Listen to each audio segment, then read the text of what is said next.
Il était une fois un gentilhomme qui épousa en secondes noces la femme la plus hautaine et la plus fière qu'on eût jamais vue. Elle avait 2 filles de son humeur et qui lui ressemblaient en toutes choses. Le mari avait de son côté une jeune fille, mais d'une douceur et d'une bonté sans exemple. Elle tenait cela de sa mère, qui était la meilleure personne au monde. Les noces ne furent pas plus tôt faites que la belle-mère fit éclater sa mauvaise humeur. Elle ne put souffrir les bonnes qualités de cette jeune enfant qui rendait ses filles encore plus haïssables. Elle la chargea des plus viles occupations de la maison.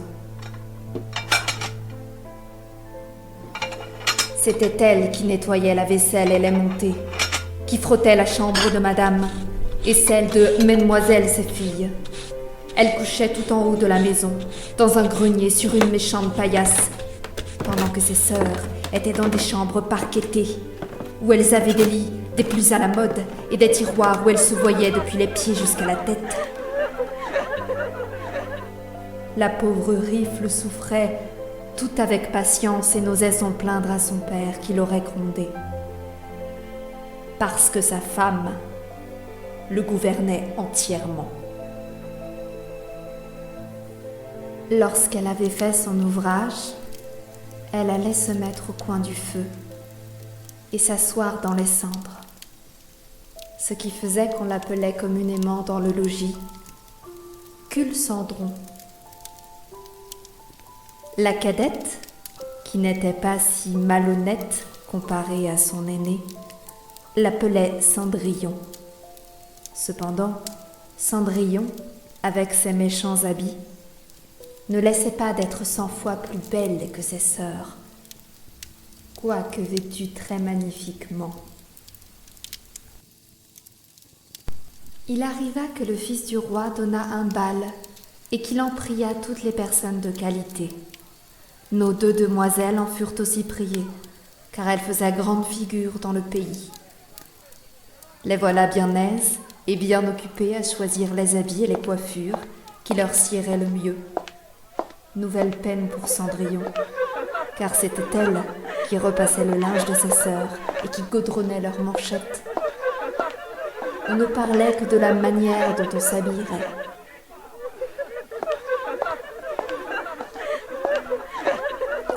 Moi, dit l'aînée, je mettrai mon habit de velours rouge et ma garniture d'Angleterre.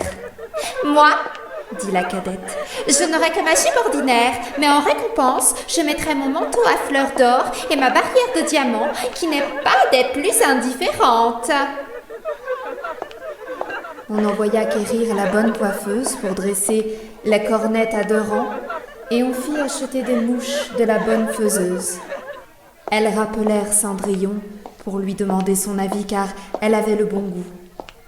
Cendrillon les conseilla le mieux du monde et s'offrit même à les coiffer, ce qu'elles voulurent bien. En les coiffant, elle lui disait « Cendrillon, serais-tu bien aise d'aller au bal ?»« Hélas, mesdemoiselles, vous vous moquez de moi, ce n'est pas là qu'il me faut. »« Tu as raison, on rirait bien si on te voyait, Cul-Cendron, aller au bal. »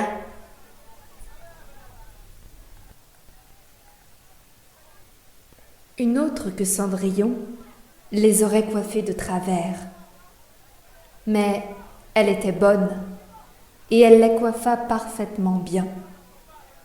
Elles furent transportées de joie.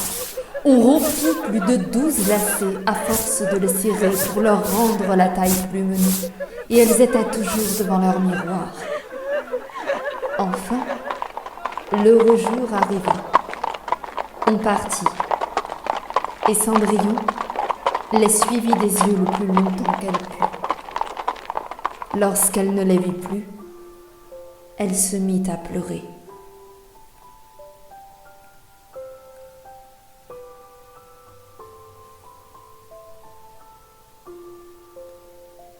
Sa marraine qui la vit tout en pleurs, lui demanda ce qu'elle avait.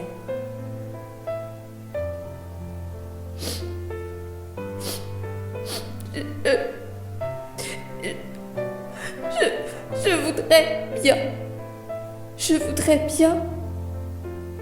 Elle pleurait si fort qu'elle ne put achever. Sa marraine, qui était fée, lui dit :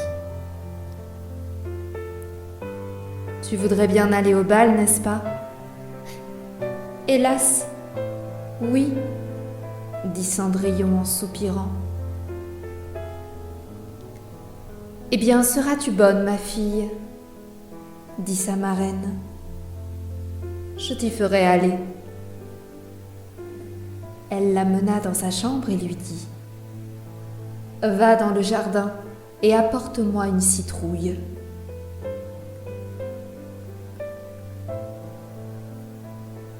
Cendrillon alla aussitôt cueillir la plus belle qu'elle put trouver et la porta à sa marraine, ne pouvant deviner comment cette citrouille la pourrait faire aller au bal.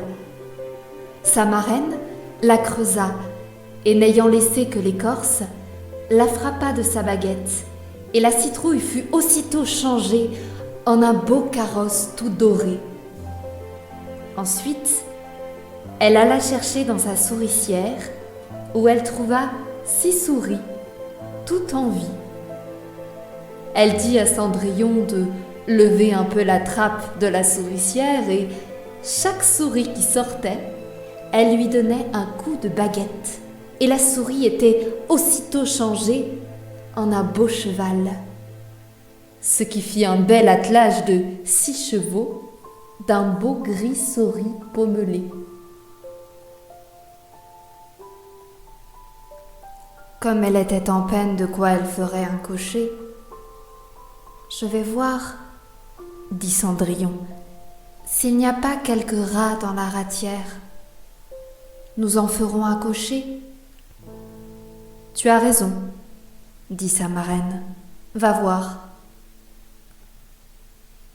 Cendrillon lui apporta la ratière où il y avait 3 gros rats. La fée en prit un d'entre les 3 à cause de sa maîtresse Barbe, et l'ayant touché, il fut changé en un gros cocher qui avait une des plus belles moustaches qu'on ait jamais vues. Ensuite, elle lui dit : « Va dans le jardin, tu y trouveras 6 lézards derrière l'arrosoir. Apporte-les-moi. » Elle ne les eut pas plutôt apportés que la marraine les changea en 6 laquais, qui montèrent aussitôt derrière le carrosse avec leurs habits chamarrés et qui s'y tenaient attachés comme s'ils n'eussent fait autre chose de toute leur vie. La fée dit alors à Cendrillon : « Eh bien, voilà de quoi aller au bal. N'es-tu pas bien aise ? » ?»« Oui, mais est-ce que j'irai comme cela avec mes vilains habits ? »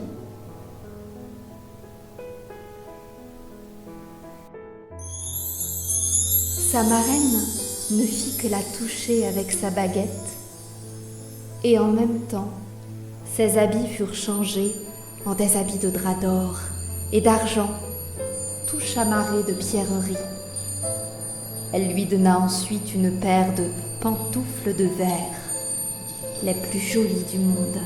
Quand elle fut ainsi parée, elle monta en carrosse, mais sa marraine lui recommanda sur toute chose de ne pas passer minuit, l'avertissement que si elle demeurait au bal un moment davantage, son carrosse redeviendrait citrouille, ses chevaux des souris, ses laquais des lézards, et que ses vieux habits reprendraient leur toute première forme.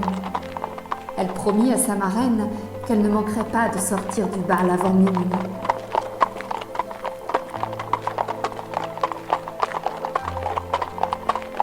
Elle part, ne sentant pas de joie. Le fils du roi, qu'on alla avertir qu'il venait d'arriver une grande princesse qu'on ne connaissait point, courut la recevoir. Il lui donna la main à la descente du carrosse et la mena dans la salle où était la compagnie. Il se fit alors un grand silence. On cessa de danser et les violons ne jouèrent plus, tant on était attentif à contempler la grande beauté de cet inconnu.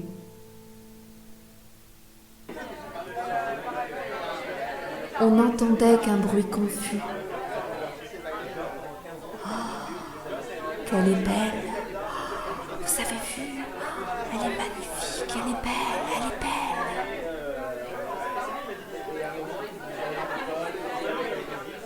Le roi même, tout vieux qu'il était, ne se lassait pas de la regarder et de dire tout bas à la reine qu'il y avait longtemps qu'il n'avait vu une si belle et si aimable personne.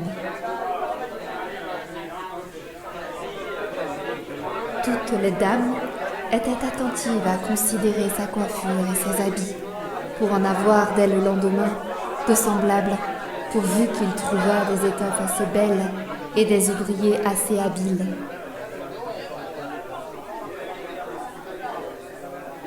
Le fils du roi la mit à la place la plus honorable et ensuite la prit pour la mener danser.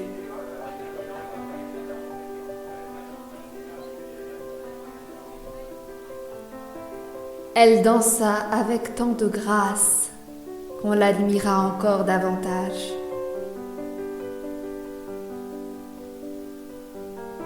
On apporta une fort belle collation, dont le jeune prince ne mangea point, tant il était occupé à la considérer.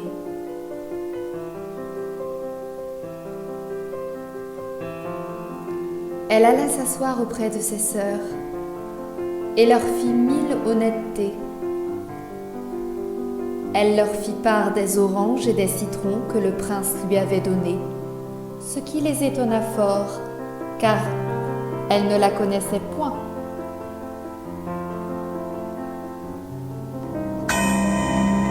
Lorsqu'elle causait ainsi, Cendrillon entendit sonner 11h03. Elle fit aussitôt une grande révérence à la compagnie et s'en alla le plus vite qu'elle le put.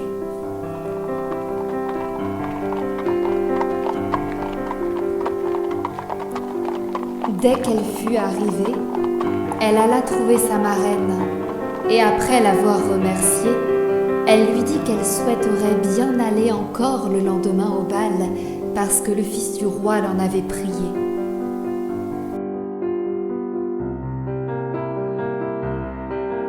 Comme elle était occupée à raconter à sa marraine tout ce qui s'était passé au bal, les deux sœurs heurtèrent à la porte. Cendrillon leur alla ouvrir. « Que vous êtes longtemps à revenir ?» leur dit-elle en bâillant et en se frottant les yeux et en s'étendant comme si elle n'eût à faire que de se réveiller. Elle n'avait cependant pas eu envie de dormir depuis qu'elle s'était quittée. « Si tu étais venue au bal, lui dit une de ses sœurs, tu ne t'y serais point ennuyée. Il est venu la plus belle princesse, la plus belle qu'on puisse jamais pu voir. Elle nous a fait 1000 civilités, elle nous a donné des oranges et des citrons. » Cendrillon ne se sentait pas de joie. Elle leur demanda le nom de cette princesse. Mais elles lui répondirent qu'on ne la connaissait pas, que le fils du roi en était fort en peine et qu'il donnerait toute chose au monde pour savoir qui elle était. Cendrillon sourit et leur dit « Elle était donc bien belle? Oh mon Dieu, que vous êtes heureuse, ne pourrais-je point la voir? Mademoiselle Javotte, prêtez-moi votre habit jaune que vous mettez tous les jours. »« Vraiment ?» dit mademoiselle Javotte. « Je suis de cet avis. Prêtez-moi votre habit à un vilain cul-cendron comme cela, il faudrait que je fusse bien folle. »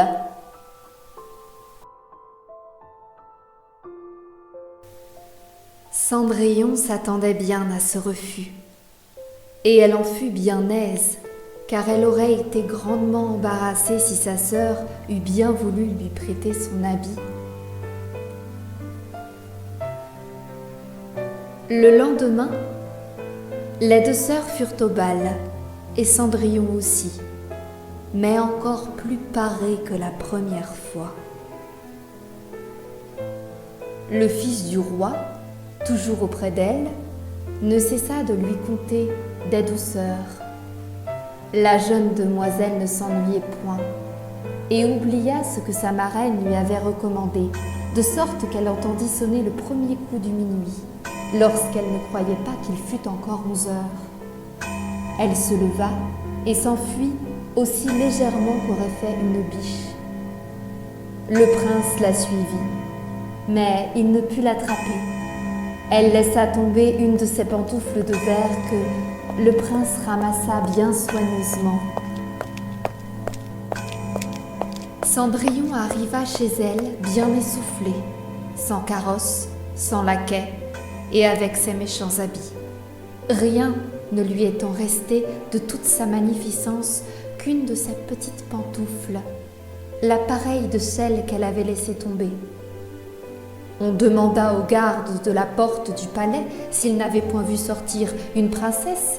Ils dirent qu'ils n'avaient vu sortir personne, qu'une jeune fille fort mal vêtue, qui avait plus l'air d'une paysanne que d'une demoiselle.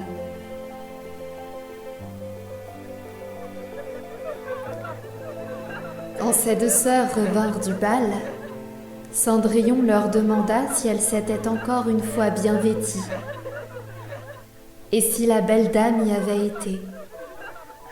Elles lui dirent que oui, mais qu'elle s'était enfuie lorsque minuit avait sonné, et si promptement qu'elle avait laissé tomber une de ses petites pantoufles de verre, la plus jolie du monde, que le fils du roi l'avait ramassée et qu'il n'avait fait que la regarder pendant tout le reste du bal, et qu'assurément il était fort amoureux de la belle personne à qui appartenait cette petite pantoufle. Elles dirent vrai, car peu de jours après, le fils du roi fit publier à son de trompe qu'il épouserait celle dont le pied serait bien juste à la pantoufle. On commença à l'essayer aux princesses, ensuite aux duchesses et à toute la cour, mais inutilement. On la porta chez les deux sœurs, qui firent tout leur possible pour faire entrer leurs pieds dans la pantoufle, mais elles ne purent en venir à bout. Cendrillon, qui les regardait et qui reconnut sa pantoufle, dit en riant : « Que je vois si elle ne me serait pas bonne. » Ses sœurs se mirent à rire et à se moquer d'elle. Le gentilhomme, qui faisait l'essai de la pantoufle, ayant regardé attentivement Cendrillon et la trouvant fort belle, dit que cela était juste et qu'il avait ordre de l'essayer à toutes les filles. Il fit asseoir Cendrillon et, approchant la pantoufle de son petit pied, il vit qu'elle y entrait sans peine et qu'elle y était juste comme de cire. L'étonnement des deux sœurs fut grand, mais plus grand encore quand Cendrillon tira de sa poche l'autre petite pantoufle qu'elle mit à son pied. Là-dessus arriva la marraine qui, ayant donné un coup de baguette sur les habits de Cendrillon, les fit devenir encore plus magnifiques que tous les autres. Alors, ces deux sœurs la reconnurent pour la belle personne qu'elle était et qu'elles avaient vue au bal. Elles se jetèrent à ses pieds pour lui demander pardon de tous les mauvais traitements qu'elle lui avait fait souffrir. Cendrillon les releva et leur dit, en les embrassant, qu'elle leur pardonnait de bon cœur et qu'elle les priait de l'aimer toujours. On la mena chez le jeune prince, parée comme elle l'était. Il la trouva encore plus belle que jamais, et peu de jours après, il l'épousa. Cendrillon, qui était aussi bonne que belle, fit loger ses deux sœurs au palais et les maria dès le jour même à deux grands seigneurs de la cour.